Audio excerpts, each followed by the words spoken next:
Good evening, everybody. Welcome to Carrow Road back again. Happy Valentine's Day to you all. We're spending it here this evening watching Norwich City against Hull in the Championship. An interesting evening ahead, and we'll bring you the team news as it drops in about a minute or so. Connor Saffel joined by Paddy Davitt here. It was a little bit milder than I suspected, which is nice. So we will see. And here we go. Here is the team news, and it is two changes for Norwich City. It is Adam Idah in and Onel Hernandez in, and it doesn't look like Teemu Pukki starts. In fact, no, Teemu Pukki is on the bench for Norwich City this evening. So they line up like this: Gunn in goal, Aarons, Omar Bamadeli, Hanley and Giannoulis as the back four, Sarah and McLean as that midfield two, Dowell and Hernandez on either flanks, with Josh Sargent alongside or maybe even slightly behind Adam Idah. The subs bench: Tim Krul, Ben Gibson, Christoph Schollis, Jakub Sørensen, Teemu Pukki, Marcelino Nunez and Liam Gibbs. Paddy Davitt, it's not often we talk about a Norwich City team that doesn't involve Teemu Pukki from the start. No, it's very rare in fact. But immediate thoughts: David Wagner, post Preston. 2 of the 3 will start every week, and it depends on what I see, both in games and training. A little bit surprised. I thought of the 2, I thought maybe Sargent might drop out, because for me, his last 2 or 3 games, I know he scored in the Coventry win, but his performance levels haven't been what we know he's capable of, which is what he showed earlier in the season. But tonight, it's the GOAT who makes way. And of course, immediately the dimension there added to is moving forward and a player who's out of contract in the summer. And I'm not saying we're seeing a changing of the guard tonight, that'd be overplaying it, but it's just a signpost to what Norwich might look like at the top end of the pitch next season onwards. Thank you. But for tonight, I mean, you've called it Idah with Sargent in behind. I think it probably is that way, but they are quite interchangeable. So, we'll see. But it's not.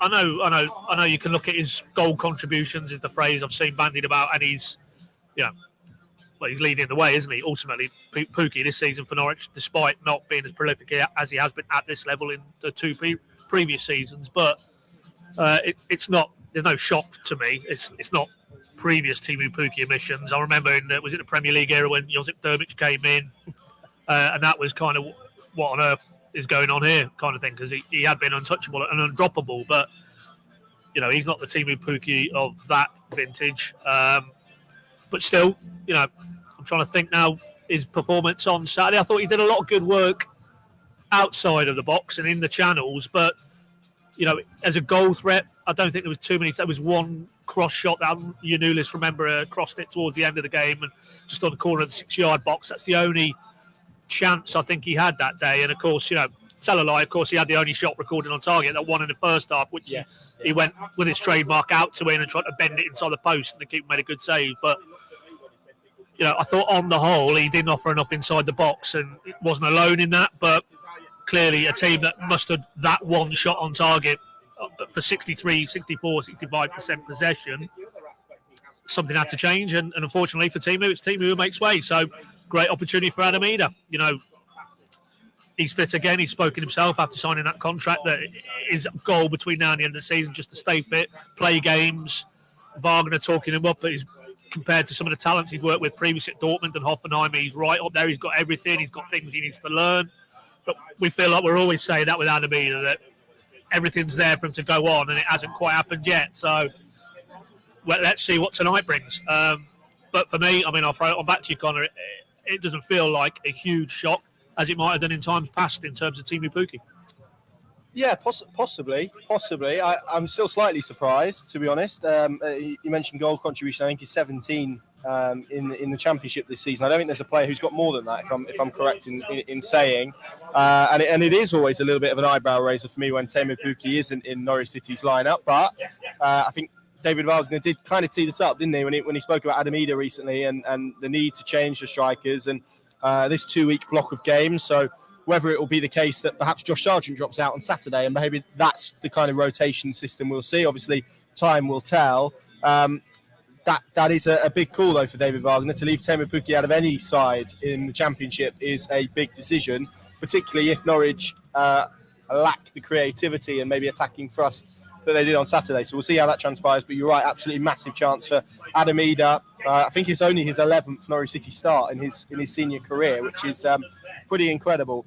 Springy Holes team, they line up with Ingram in goal, Greaves, Jones, Woods, Longman, McLaughlin, Estepinian, who of course scored a brace in the reverse fixture back in August.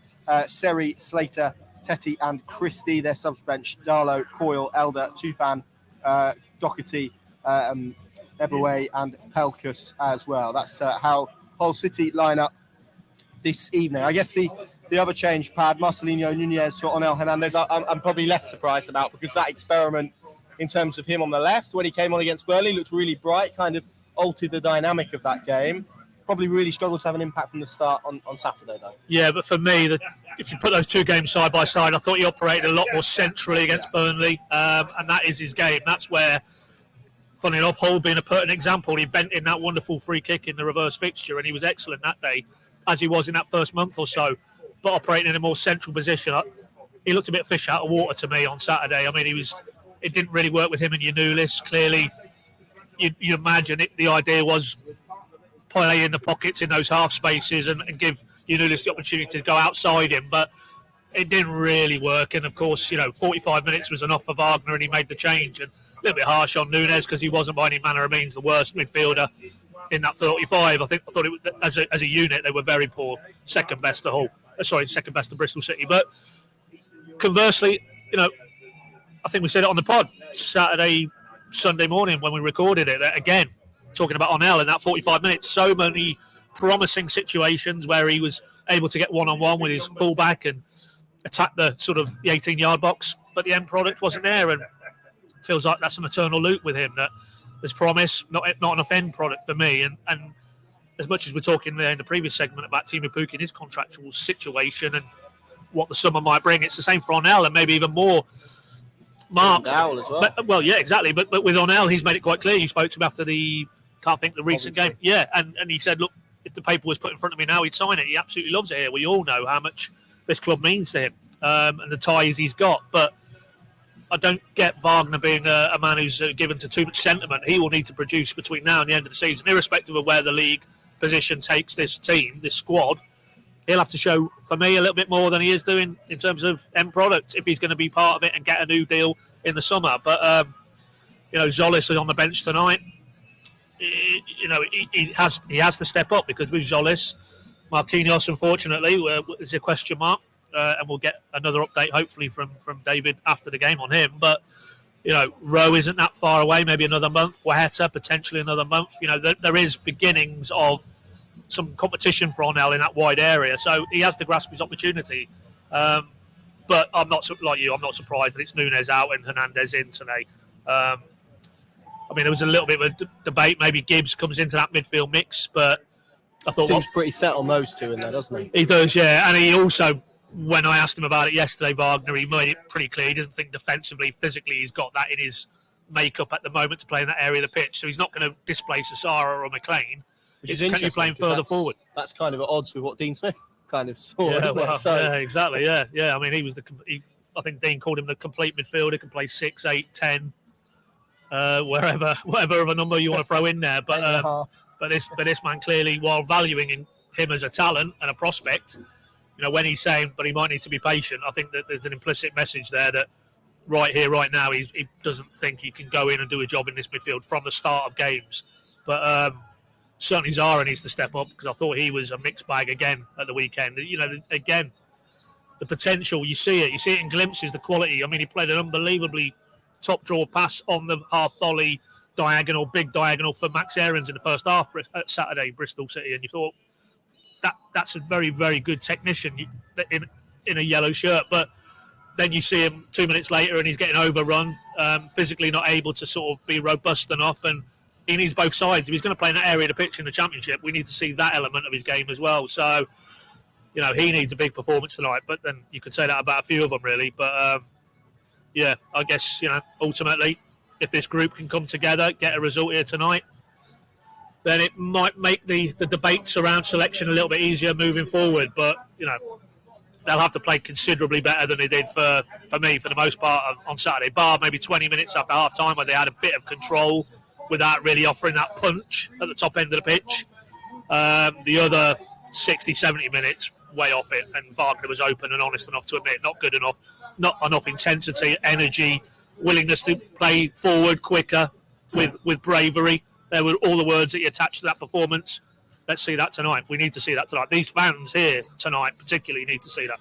Yeah, I'll just run through the team again for those latecomers to the broadcast. Norwich City, I suppose the headline news, Teemu Pukki on the bench for Norwich City this evening. Onel Hernandez and Adam Idah in, Marcelino Nunez, the other that drops to the bench. So they line up with Angus Gunn in goal, Aarons, Omar Mamadeli, Hanley and Giannoulis as the back four, McLean and Sauer as the midfield two, Dowell and Hernandez on either flank with a Josh Sargent, Adam Idah partnership up front, obviously fairly interchangeable with what we've seen from David Wagner's system. A couple of other things to note on the bench, which is Tim Krul, Ben Gibson, Christos Schollis returns after being given Saturday off to build up his fitness back at Colney. Jakob Sørensen, Teemu Pukki, Marcelino Nunez and Liam Gibbs. No Sam McCallum on the bench, Pad, which is an interesting footnote. How do you see this game going? Because Hull are in such a, and we spoke a little bit about this before the Bristol City game, they're in a really good run of form. It's one defeat in 10. That defeat came against Sheffield United. And throughout that run, they've not conceded more than once in kind of every game, which is really impressive. I think Liam Rossini's gone in there, solidified them, pushed them up the table, and actually, if they win here tonight, they would be above Norwich City on the table. They would, yeah, albeit with a game played more, I think. Yeah, I mean, from a distance, it looks like he's really connected with that group of players. And when we went there early in the season, they were under previous management, but they won that day. They'd started the season well, and I think they felt, because they are essentially in that bracket like Norwich and a lot of other clubs have had a taste of the Premier League. They have aspirations to get back there, and you thought they might be on for a good season. Estupiñán obviously scored the goals that day. He continued to score, but he's dropped off a little bit. But one defeat in 10, it has to be respected, and they will be confident. And I'm pretty sure, I know there were some quotes attributed to Rossini in the build-up today, talking about what outstanding players Norwich have got. I think every manager. I'm getting roundly sick of reading about that. Every other team or manager who play Norwich say what a great club in terms of the squad, what quality they've got, and then they proceed to win. Basically, that's what it feels like anyway. More often than not, in a minute. But I mean, clearly, whether he believes that or not, we'll take that with a pinch of salt. But his players tonight will come here tonight, and thinking these lads at this place can't get it going together. Look at the record this season. There's an opportunity for them to come here and inflict more pain and more frustration on this fan base, these players, and now David Wagner. As much as I know he wants to consign what went before here to the past, he's lost his first two at Carrow Road. He doesn't want to continue that trend. So, I'm going to say a narrow Norwich win, but it wouldn't be at all surprised that we're ending up with a draw here tonight. But it needs to happen in the bigger picture in terms of promotion pushes. However unlikely that feels like at the moment, but that's all going to be academic if you can't, with the greatest respect to them, turn a team like Hull over here at home. So for me, 2-1. You, Connor? Yeah, I think I've gone for a win every game since David Wagner took charge. I'm still hoping tonight's obviously the night that they record that elusive home win that's been evading them since October, really, when they beat Stoke 3-1. Obviously, one win here since September the 14th, which is not good enough. That does need to change, and I feel like tonight it may well do so. So, yeah, I'm with you. I'm going to go for a narrow 1-0 win, though, actually, rather than a 2-1. Although I realise that means Norwich keeping a clean sheet, which feels a bit ambitious after the last couple of games. But we'll see how we get on.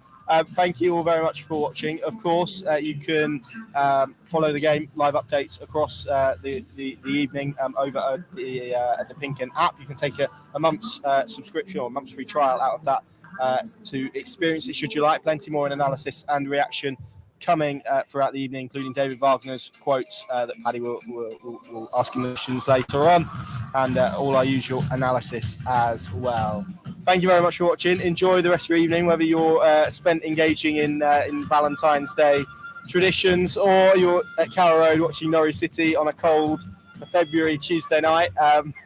We'll see which one works out better. Thank you very much for watching. See you again very, very soon. Dallas.